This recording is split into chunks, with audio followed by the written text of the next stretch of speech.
Yes, us. Welcome to the Kefi Life Podcast. My name is Kiki Vale, and I'll be your guide to creating a life of Ola Kala, all is well. Together, we'll get back to the basics, and we'll explore fresh new ways to flourish in mind, body, and soul the Greek way. You can look forward to interviews, stories, essential self-care strategies, recipes, and actionable takeaway Ola Kala moments. This is going to be so much fun. Let's get going. Πάμε! Our Lexi for today is Schesi. Schesi, or relationship. I think it's safe to say that we all want to be on good terms in our relationships, and more importantly, we desire them to be productive and joyful. A simple and valuable tool to start this process is listening. When you take the time to listen, you get to know what is truly important to the person in your relationship. The more you listen, the more you can know about the person in your Schesi, which deepens the connection that the two of you have together. Build on a healthy Schesi to flourish with those at home and work.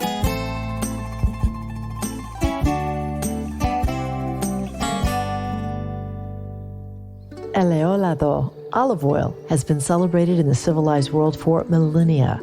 Nearly eternal, the oil of this fruit has been more than just food to the cultures of the Mediterranean region. It's been medicinal, ceremonial, sacramental, and the foundation of great wealth and power. It is safe to say that olive oil is the ethos, the essence of Greek culinary culture. Today, the priceless and life-giving ingredients of this liquid gold can be delivered to you when you purchase your premium bottle of Kefi Life extra virgin olive oil from the region my parents were born, the Peloponnese. The coveted Koroneiki olive is extensively cultivated here in the southern part of Greece, which offers the unique microclimate needed to grow a fruit netting the utmost nutrient value for extra virgin olive oil. Kefi Life extra virgin olive oil, a boundless amount of value, high in antioxidants with anti-inflammatory properties, linked to good mood and improved mental health. Get your bottle of wellness today when you visit kefilife.shop. When I think of a person who embodies the Kefi spirit of Ola Kala, all is well, I think of Joe Brocato, attorney, author, speaker, and regular contributor to Forbes.com as an official member at Forbes Business Development Council. He's also a graduate of Northwestern Pritzker School of Law. He's a person fulfilling a dream organically.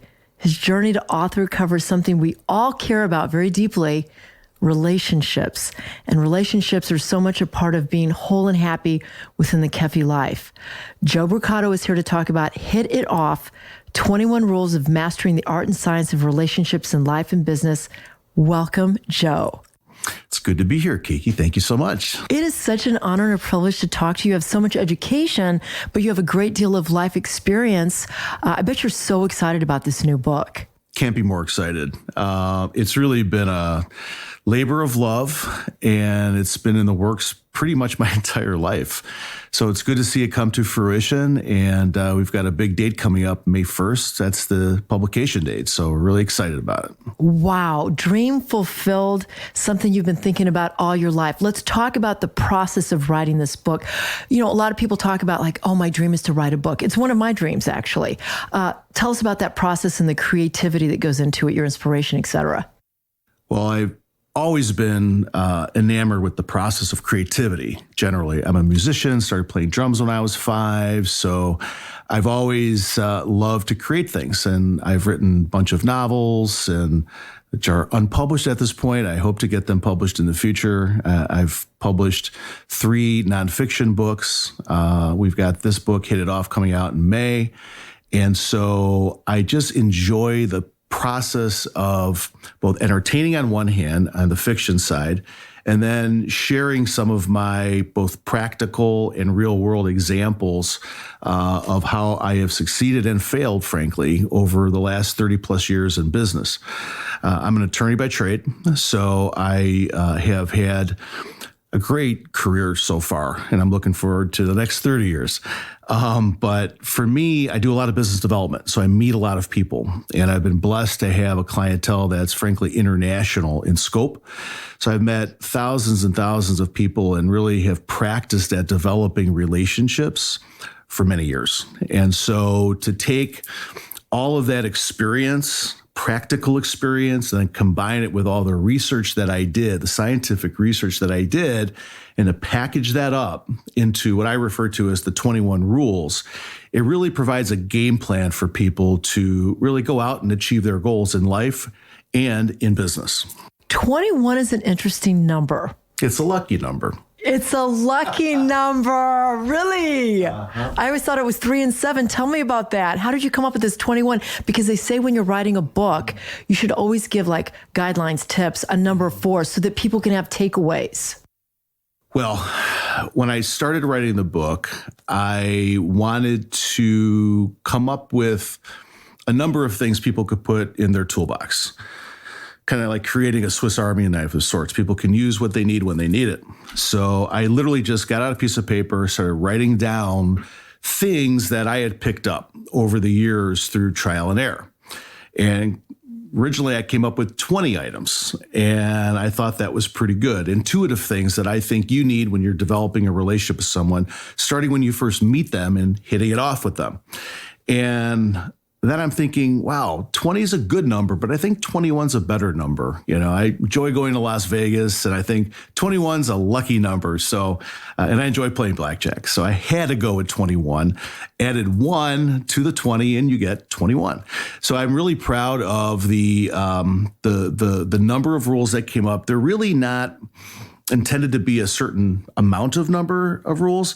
It's really intended to be whatever I thought made sense at the time. And then quite interesting, once I had the 21 rules, I did a lot of research behind it. And quite interestingly, and I found this to be fascinating, each and every one of the rules had a fair amount of scientific research behind it, which really emphasizes, I think for the reader, there are over 100 footnotes in the book, the efficacy of each of the rules.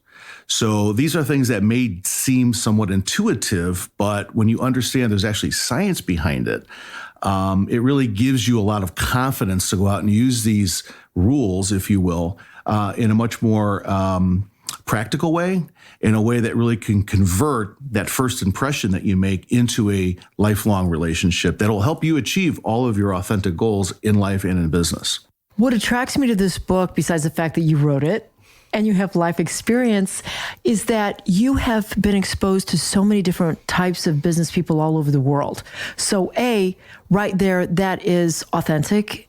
The next thing is efficacy. I think that's a very important word. And being married to an attorney myself, he prides himself and he says it's very important to do research. So kudos for the research. Let's dive into some of the concepts, one of which I read about is called first impressions. We hear about this. Talk to us about first impressions. Well, first impressions are really everything. There were some Harvard researchers that showed that we tend to make a snap judgment about somebody really in the first couple of seconds.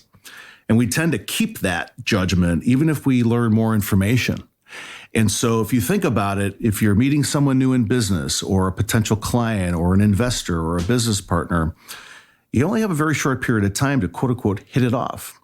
And I was inspired to really write the whole book by my early experiences as a child. I was with my grandfather. We were at a muffler store. He was getting his muffler repaired, changed, and getting a new muffler. And we were sitting in the waiting room. And I can't believe how, to this day, how he was able to chat with a gentleman who was also sitting there that he had just met. We were only there for maybe 20 minutes, half an hour. And he immediately made this guy his best friend. And it was not intentional. I don't know how he did it. And from that point forward, I was incredibly curious as to how he was able to hit it off with that gentleman. So I've been thinking about that really since a very, very early age. And as I got into business myself, I realized that that first encounter with someone is critical. It can make or break your possibility of having a relationship with that individual. So really from the inspiration of my grandfather, I took that to really start practicing that in my life as a young adult, getting into business and then developing a great, great clientele of law clients and also in other business ventures. So that first impression really is everything. And the idea in the book is to arm you with tools that you can use from the moment you meet someone to really make that first impression as great as it can be, because that may be your only chance to make it. And I have to attest to that being true, because I experienced something like that last weekend at a fundraiser.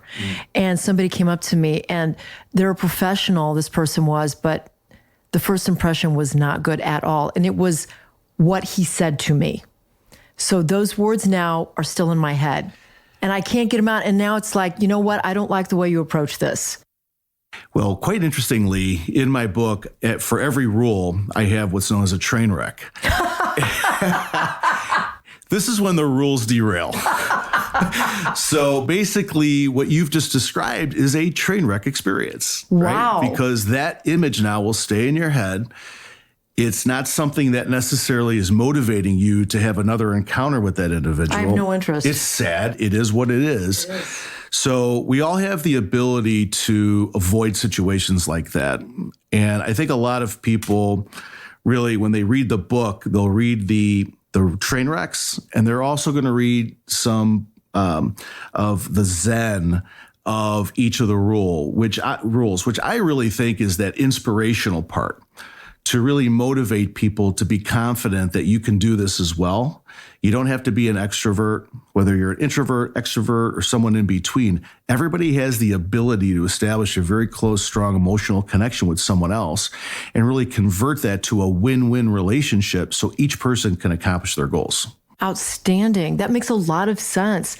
Let's talk about next. This is something you also outline in your book or talk about. It's deepening relationships with those you love. And with the Kefi life, there's an island in Greece called Ikaria, where people forget to die. And Dan Buettner from National Geographic coined this phrase, blow zones. There's 5 islands all over the world where people live to be like 100 plus. And part of that formula for living long, happy lives is relationships. So what can you say about deepening a relationship? It's very important. Well, I would postulate that the entire book is to do just that. When you were asking the question, the rule that just popped into my head is carrying through your actions. And what I found is that this is particularly effective, especially with family members, people that you really care about, and other people that aren't your family members who you truly care about. We all tend to have a good ability to empathize with others, kind of feel their pain, quote unquote, put ourselves in their shoes. But that's an internal process to us. And the science shows that when you actually take that empathy and convert it to an actual real action, you create this perception of social support, which allows the other person to really feel supported, accepted, and it gives them the confidence that things will be okay. So if you have a family member that's in need, you may have an empathetic feeling, but if you figure out a way to convert that to actually helping them by concrete action, like taking a step with concrete action, that's going to go a long way. It'll have an exponential effect, according to research, in deepening your relationship with that person, because they're going to feel gratitude and they're just going to feel more emotionally connected with you. What if the relationship, and I don't know if you have the answer to this or not, because it might be a psychological question, but what if the person has a trait that is not solution-oriented, let's say, it's more complaining type? Can you still work around that in deepening the relationship? Well, of course, there will be difficult people out there. We all know them. This might call for a psychiatrist. Definitely, there are certain aspects that require professional help with psychiatry, no doubt about it, and rightfully so. This isn't a panacea for every situation that's out there. These are based on intuitive concepts around relationships and some of the psychological, sociological, business studies that have been done. Somewhat of the implication of the question is you're dealing with a perhaps more difficult person who may like to disagree all the time. And frankly, one of the rules is kind of avoiding disagreement and finding common ground. We have a tendency to put our foot in the sand or draw a line in the sand, put our foot down and say, hey, we're right, you're wrong. And quite often what's interesting is that science shows that there's this concept of the illusion of explanatory depth, where we actually, when we're speaking in many cases, think we convince ourselves we know more about a topic than we really do. So we end up, opining on things that may be really good opinions from our perspective, but they're very shallow. When questioned, we have no basis to support it. And if the other person really knows more than we do, then we're kind of caught flat-footed. We don't know how to respond. It turns into a big argument because we're not going to give up. And frankly, if we're dealing with someone who is like that and they're completely in the illusion of explanatory depth, it may be worth just backing off and avoiding the disagreement. Because if you're looking to truly develop a relationship with that difficult person, further disagreement is not going to get you any closer. So pick your battles properly. Realize your own, perhaps, limitations when it comes to the topic that you're talking about. Understand that they may also have very serious limitations. You're not going to convince them necessarily in that sitting. Just back off, maybe reevaluate your interest here and look at the bigger picture, really trying to establish that connection. And frankly, you may make them feel more accepted. And once they feel that acceptance, you may actually find that they loosen their opinion a little bit and they might be more receptive because you've backed off a little bit. So there's some strategy around that as well. I really appreciate that answer. I think it's very well thought out. I mean, of course, you are an attorney, so you're quick on your feet. I like that. I like it, and I will take it to the bank. Let's talk a little bit about the inspirational side of this book also. I mean, it's all inspiring because we can take these 21 concepts and help ourselves in business and life. But what about the Zen rule? Well, it's one thing to give you a list of rules. It's one thing to kind of summarize some of the important research behind it and tell you how things go off the tracks. But I wanted to put some very positive, inspirational verbiage in the book that we can all kind of remember. One of the fondest stories that I have, I think very personal stories, was how I learned the basics of respect from my grandmother. My maternal grandmother, around the dinner table on Sundays. We used to go to her house. She used to cook, start at like 5, 6 in the morning, cooking the gravy and doing the homemade meatballs and, packing the sausages, that whole thing. And how through stories that I tell in the book, how she actually created the foundation for me to think about the concept of respect, which I think is sorely missing in society right now. We're seeing right before us the crumbling of our social contract. People don't respect other people anymore. And it's one of the saddest things that I'm seeing, frankly, in this day and age. So I think that, being inspired by stories like that can really give people the motivation. I tried to create, I love Leo Buscaglia, and he always had a way of just encouraging people and inspiring people. Nowhere near Leo Buscaglia, obviously, but if I can just have if I can pepper in a little bit of some of the inspiration that he tried to emote in some of his writings and his speaking, God bless, because we all need that extra inspiration. So I wanted to have that section for each of the rules where we can kind of meditate on these rules a little bit and be inspired to go out and practice them.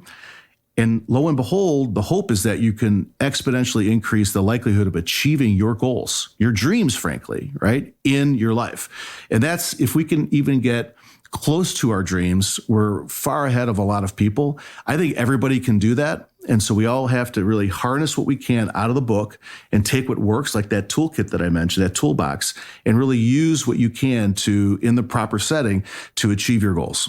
Joe Brocato is an author. He's an attorney. Where are you practicing law right now? Well, I am a partner with Gazdecki Del Judas, Americas, Farkas, and Brocato. It's quite a mouthful, I know, but we're a boutique firm in Chicago, and very proud of our practice. We've delivered just a very high value proposition, and really honored to be here and be able to share some of the experiences from my law practice, but also other aspects of my life, including my family, my business life. And so again, I really, really appreciate the opportunity to be here. Oh, likewise. It's such a privilege, Joe. And I love what you said. You pay homage to your grandfather, the story about the muffler shop. And I want to know his name and also your grandmother who taught you about respect, her name. So I was actually named after my grandfather, Joseph DeCristofano, my mom's dad, and then my mom's mom was Laura DeCristofano. So very honored to have been part of their lives and them being part of mine, and spent a lot of time with my grandparents early on in my life. And like I said, some of the fondest memories, some of the biggest lessons I learned was through my family. So definitely miss them. They're both deceased, and try to just carry on their legacy going forward. I think that's wonderful. Do you have a tribute in the book? Because I know that the book that I'm writing, it has a tribute, and it's to my mother. But that's another story.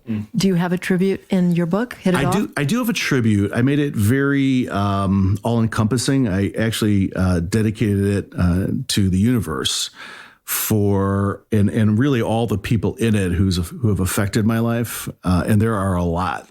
There are a lot of people who have come into my life, who've blessed my life to make me the person that I am.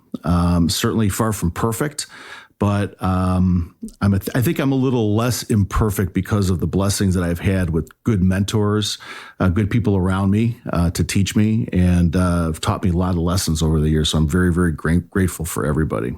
Joe Brocato, you are such an eloquent speaker. I could speak to you for hours, and we only have I'm telling you, I have a few minutes left, but I have to ask you, because you have some good news today about your book being considered or accepted.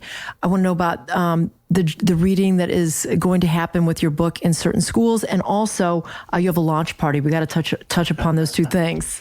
Well, I'm in discussions right now, narrowing down a couple in particular to hopefully be on reading lists for certain universities and graduate schools. And so stay tuned for more news on that, hopefully very, very soon. But I wanted to get the book. I want to get the book in schools because these are the sorts of things that they don't teach you in school necessarily. At least they don't package it up in a nice, neat game plan that you can take with you and go out and play the game of life. So for me, this is important because I didn't necessarily get all of these things in one spot. And like I said, a lot of it's been through a lot of trial and error. So if I can make life more efficient and business more efficient for people when they graduate, God bless. So that's a lot of fun. And I really hope that happens. And then the book launch. Yeah. So I was very, very honored for Barnes & Noble to really throw a lot of support behind my book. We're partnering up to do my world launch event, I should say, which will, I'm sure, be a party as well, at the Barnes & Noble in Oak Brook, Illinois on May 4th at 7 p.m. I'll do a little discussion about the book. And then it'll be a little book signing and some photos and a lot of good conversation, I hope. So take some questions from the audience, hoping to have a lot of people there. And, would be honored if your listeners were available and would consider joining us. So May 4th at 7 p.m. at the Oak Brook at the Barnes & Noble in Oak Brook, Illinois. Come on, everybody. We got to support Joe Brocato. Where can people find you online? Well, certainly Joe at hititoffthebook.com is my book website email. And I would recommend that everybody check out my website at hititoffthebook.com. My law email address is j.brocato, Brocato, at gozdel.com, gozdel.com. And I'm not too hard to find, put it that way. Check out my social media. I'm everywhere where social media is. Fantastic. We'll put you in the show notes. We'll get all those resources lined up and linked up. And we're really excited. In our final 30 seconds, I ask every special guest this question. If you need a minute to think of the answer, feel free. But Joe Brocato, author of Hit It Off, 21 Rules of Mastering the Art and Science of Relationships in Life and Business. In my life, I've learned that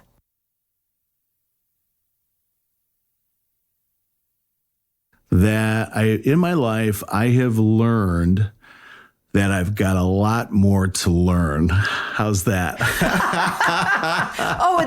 A true Socratic answer. I love it. No truer words have ever been said before, by the way. I definitely have a lot more to learn, and I love learning, and that's how we get better. That's how we're growing all the time, and I'm big into personal growth. I think it's a blessing, and my book and my ideas are part of the conversation. I just want to have everybody take my book, take other resources they have, and figure out what works for you, and go out and live your dreams. Live your best life. Can't wait to read it. Thank you so much for your time today. Well, thank you for having me. It's been an honor. Stay right there. Up next, your weekly takeaway to keep it all as well. Ola kala. This Ola kala moment brought to you by the law offices of Liston and Centillus. Ranked number 1 by the leading lawyers network since 2010, taking care of all your real estate needs. Today, Joe Brocato emphasized the impact of a good first impression. In my estimation, grooming contributes to a positive initial meeting. When you take the time to present yourself with a polished and well-kept appearance, the impression is often running for an ola kala all is well experience. Kiki Vale is the founder of Kefi Life. She is passionate about whole person wellness and living a fulfilled life. Her Kefi Life podcast is created to simply and naturally help you harmonize the mind, body, and soul the Greek way. Visit KefiLife.com, at KefiLife365 on Instagram, and check out Kiki Vale on LinkedIn and on Twitter. Join us again next time for more positive energy and inspiration on Kefi Life.